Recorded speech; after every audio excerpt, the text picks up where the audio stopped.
లక్షల నగదు 10 తులాల బంగారు ఇచ్చి రైతు నుంచి వజ్రాన్ని కొనుగోలు చేసిన పెరవలికి చెందిన వ్యాపారి.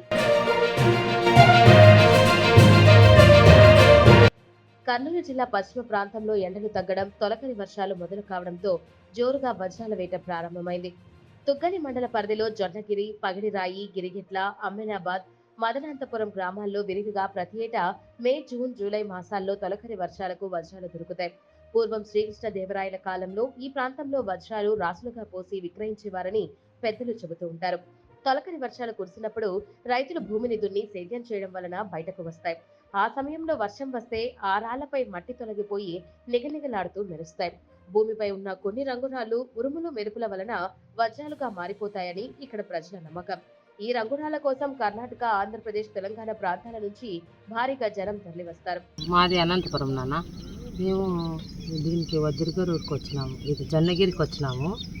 వజ్రాల కోసం వచ్చినాము, పద్దన వచ్చినాము, బండిలో వచ్చినాము, క్యారీ తెచ్చుకున్నాము. ఏం ఒక్క రాయి కానీ కనపరాలేదు నాన్న. ఎతుకులాడుతున్నాం, మేము ఎతుకులాడుతున్నా కానీ చిక్కలే. యావి చూసినా తెల్లరాళ్ళే అంటున్నారు. మేము ఏదో రకంగా చిన్నదైనా చిక్కితే మా అదృష్టం పరీక్షించుకునేకి మేము వచ్చినాం నాన్న. ఇంకా చిక్కలేదు, చూద్దాం, దేవుడు ఉన్నాడు, ఎడన కరుణిస్తాడేమో అని వస్తున్నాం.